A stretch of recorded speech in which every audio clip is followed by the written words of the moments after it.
कायरा साहब, ज़ाहिर है कि आज की जो आपकी ईद गुजरती होगी, यानी इस दौर की ईद पिछले चंद सालों से, जब से 2 दहाइयों से आपने सियासत में कदम रखा, बल्कि 2 दहाइयों से भी ज़्यादा का भी सफ़र हो गया, तो ये सियासी दौर की ईद और फिर उससे पहले जो गैर सियासी दौर की ईद थी, लेकिन ज़ाहिर है कि आपकी ईद सियासी होती होगी चूँकि आपका एक ख़ानदान भी सियासत से ताल्लुक़ रखता है, तो वो जो जवानी और लड़कपन की ईद होती थी जो बड़े सादा दौर में होती थी, और आज की जो बड़े जदीद दौर में हो गई, ज़रा उसमें कोई फ़र्क है? माजी में कार्ड्स भेजा करते थे लोग ईद पर एक दूसरे को, तोहफे तोहफ़े का तबादला हुआ करता था, आज बस ये कि व्हाट्सएप मैसेज से ही काम चल जाता है।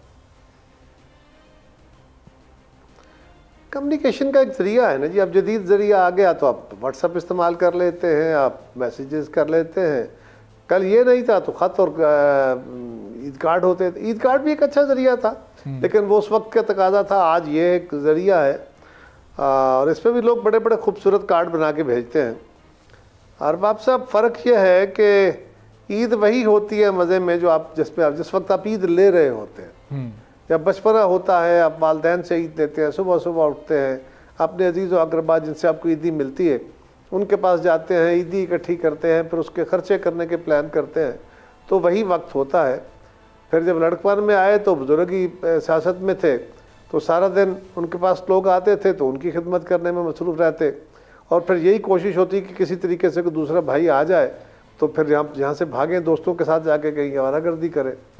ईद के दिन पे बहुत सारी खुशियाँ होती थी। हमारे तो ये भी होता था ना कि उस वक्त तो सिनेमा में फिल्म देखने जाके एक बड़ा काम होता था। अब तो सिनेमा ही खत्म होते जा रहे हैं। करते थे हमारे साथ, गुजरात एक बड़ा शहर था, अब सिनेमा ही खत्म हो गया। लेकिन अब हर घर में सिनेमा है, अब हर वक्त आप बैठ के नेटफ्लिक्स पे या यूट्यूब पे या टीवी प्रोग्राम्स के जरिए बेशुमार चीज़ें देख सकते। अब तो आपके पास इतना कुछ आ गया है ना, ये तो उस वक्त आज से कुछ 30-35 साल पहले की बातें हैं। जब से मैं खुद सियासत में आया हूँ तो अब सियासत, अब ईद यही होती है, मामूल के दिनों की तरह ही होती है कि आपने सुबह उठ के ईद की नमाज़ पढ़ी, आके बैठ गए, कोई मीठा मीठा खाया, और फिर दोस्त अब आप जो आना शुरू हो जाते हैं ईद मिलने के लिए, उनकी मोहब्बतें हैं, उनकी बहुत मेहरबानियाँ हैं। तो सारा दिन दोस्तों के फ़ोन सुनने में, उनके मुलाकातें करने में, दोस्त आ रहे होते हैं, हम उनको एंटरटेन कर रहे होते हैं, और मैं देख रहा होता हूँ कि बच्चों की ख्वाहिश होती है कि जी आंख बचे और हम यहाँ से निकले, लेकिन वो सारा दिन बेचारे हमारे साथ फंसे होते हैं। तो सारा दिन दोस्तों से मिलते रहते हैं। बच्चों को देख के फिर आपको वही अपना वाला वो दौर याद आता है जब ईदी खर्च करने की आपको भी जल्दी हुआ करती थी, और ज़ाहिर है कि उस वक्त ईदी मिलती थी और अब आप सिर्फ देते होंगे, अब मिलती तो नहीं होगी ज़ाहिर ईदी।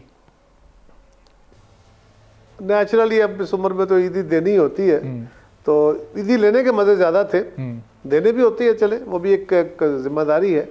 लेकिन अब ईद घर बैठे गुजरती है, बाहर जाने का कोई मौका नहीं होता। लड़कपन में थे, जवानी में थे तो फिर दोस्तों के साथ चले जाते, जी चलो ईद पे कोई लंबा टूर कराएं, कोई लाहौर जाके, और उस वक्त खाने का अब हर इलाके में रेस्टोरेंट बन गए हैं। रेस्टोरेंट, अब फिल्म का कोई शौक नहीं रहा।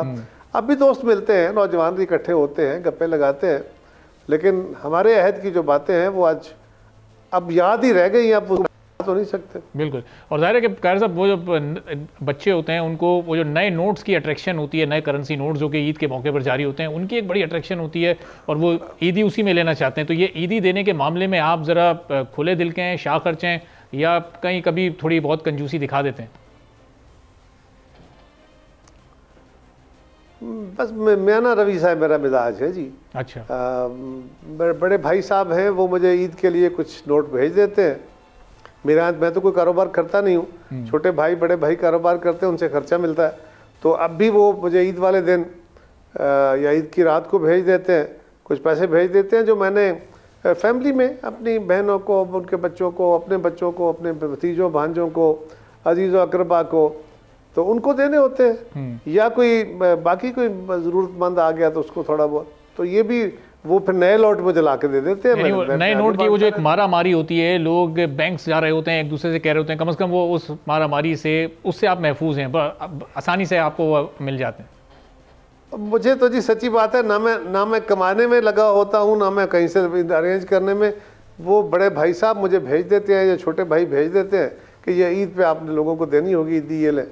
तो मुझे तो ये भी नहीं पता वो कहाँ अरेंज करते हैं, वही भेज देते हैं, और काफ़ी होते हैं जो मैं सब में तकसीम कर सकता हूँ। और ज़ाहिर है कि कारी साहब ईद की जो खुशियाँ होती हैं वो 30 रोज़ों के बाद आती हैं, 30 दिन लोग रोज़े रखते हैं, और उसमें जो सबसे मुश्किल होता है वो किसी भी बच्चे का वो पहला रोज़ा होता है। तो वो उस दौर की कुछ यादें आपके जहन में मौजूद हैं कि पहला रोज़ा आपने कब रखा, वो कितना मुश्किल था, किस तरह से उसको गुजारा, कैसे फिर वो शाम में अफ्तार का वक्त आया तो फिर रोज़ा खोला और फिर ज़रा सुकून बहाल हुआ?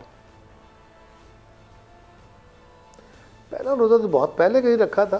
मैं अब जिस उम्र में हूँ तो पहला रोज़ा मेरे ख्याल में मैंने को 8-10 साल की उम्र में रखा था, आज से को 50-55 साल 52 साल पहले। तो वो तो मुझे याद नहीं है, लेकिन जब अवाइल तो मुझे इतना, जहाँ तक मुझे याद है, रोज़ों की बड़ी एक्साइटमेंट होती थी। पहला रोज़ा आता तो फिर दिन का मामूल बदला होता था ना, तो सारा दिन अपने इस परेशानी में गुजरता था कहीं रोज़ा ना लग जाए। अच्छा। लेकिन फिर शाम के वक्त आके तो मुंह बना होता था और बड़ी तैयारी होती थी कि अरेंज किया जाए अफ्तारी का, और कहाँ अफ्तारी करनी है और कैसी करनी है।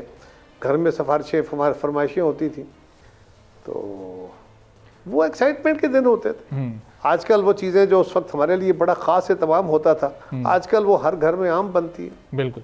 और ज़ाहिर है कि चूँकि दौर बदल गया और कारी साहब दौर के हिसाब से तरजीहात भी बदल जाती हैं। बहुत सारे लोग ईद पर, रमज़ान के आखिरी अशरे में मुल्क से बाहर भी चले जाते हैं, छुट्टियां मनाने बाहर, ईद भी बाहर मनाते हैं।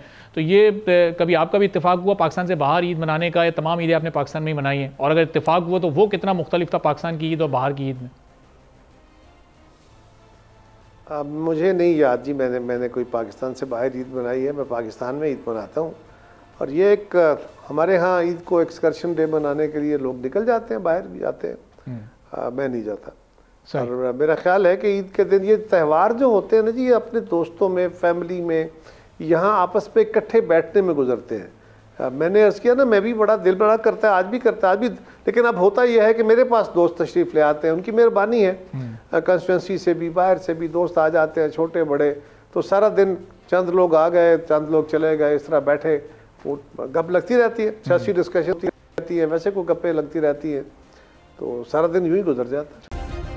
सब्सक्राइब करें और बेल दबाएं ताकि कोई खबर रह न जाए।